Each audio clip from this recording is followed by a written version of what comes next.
Saudi Arabia, Turkey, Pakistan ఈ మూడు శక్తివంతమైన ముస్లిం దేశాలు కలిసి ఇటీవల మక్కాలో ఒక సంచలనాత్మక రక్షణ ఒప్పందం మక్కా జాయింట్ డిఫెన్స్ అగ్రిమెంట్పై సంతకాలు చేశాయి. ప్రపంచ మీడియా అంతా దీన్ని ఒక ఇస్లామిక్ నాటో అని ప్రచారం చేస్తోంది. కానీ నిజంగానే ఇది ఇస్లామిక్ నాటోనా, లేక దీని వెనుక అంతకంటే పెద్ద వ్యూహాత్మక ప్లాన్ ఉందా? ఈ వీడియోలో స్పష్టంగా తెలుసుకుందాం. ఆగస్టు 7, 2026న మక్కాలో జరిగిన ఈ త్రైపాక్షిక ఒప్పందం అంతర్జాతీయ రాజకీయాల్లో తీవ్ర చర్చనీయాంశమైంది. ఒక దేశంపై దాడి జరిగితే ముగ్గురు కలిసి ఎదుర్కోవాలనేదే ఇక్కడ ఒప్పందం. అయితే చాలా మంది విదేశీ వ్యవహారాల నిపుణులు ఇది నాటో లాంటి కూటమి కాదని, ఇది కేవలం ఆయా దేశాల స్వయం సమృద్ధి మరియు భద్రతా వ్యూహం అని విశ్లేషిస్తున్నారు. అసలు నాటోకి ఈ మక్కా ఒప్పందానికి తేడా ఏంటి? పాశ్చాత్య మీడియా దీన్ని ఇస్లామిక్ నాటో అని పిలుస్తున్నప్పటికీ దానికి దీనికి చాలా వ్యత్యాసం ఉంది. ఎందుకంటే టర్కీ ఇప్పటికీ నాటోలో కీలక సభ్య దేశంగానే ఉంది. సౌదీ అరేబియా అమెరికాతో తనకున్న సుదీర్ఘ భాగస్వామ్యాన్ని వదులుకోలేదు. పాకిస్తాన్, చైనా అమెరికాతో తనకున్న సంబంధాలను అలాగే కొనసాగిస్తుంది.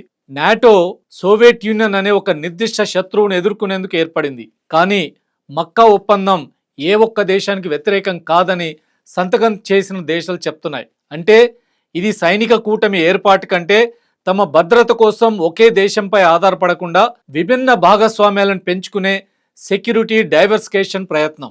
ఈ మూడు దేశాలు ఒక చోటికి చేరడం వెనుక ఉన్న పెద్ద బలం ఏమిటంటే ఒకరి దగ్గర లేనిది మరొకరి దగ్గర ఉండడం.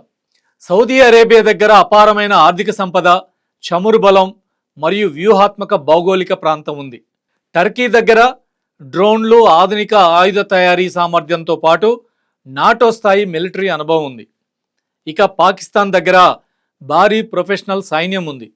దాంతోపాటు అణ్వాయుధ సంపత్తి కలిగిన ఏకైక ముస్లిం దేశం కూడా.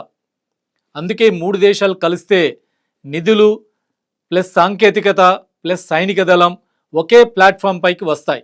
ఈ ఒప్పందంపై విదేశీ వ్యవహారాల నిపుణులు భిన్నంగా స్పందిస్తున్నారు. ముఖ్యంగా ఇజ్రాయెల్ వంటి దేశాల్లో ఇది కొంత ఆందోళన కలిగించింది. మిడిల్ ఈస్టులో అమెరికా ప్రాబల్యం కొద్దిగా తగ్గుతున్న వేళ ప్రాంతీయ దేశాలే స్వయంగా తమ భద్రతను చూసుకోవడానికి ముందుకు రావడం ఇక్కడి బ్యాలెన్స్ ఆఫ్ పవర్ని మార్చే అవకాశం ఉంది. అంతేకాకుండా ఈ ఒప్పందం ఇతర దేశాలకు కూడా తలుపులు తెరిచే ఉంచామని టర్కీ అధ్యక్షుడు ఎర్డోగన్ ప్రకటించారు. ఈజిప్ట్ ఇందులో చేరడానికి సిద్ధపడుతున్నది. భవిష్యత్తులో మరిన్ని దేశాలు ఇందులో చేరే అవకాశం కూడా ఉంది.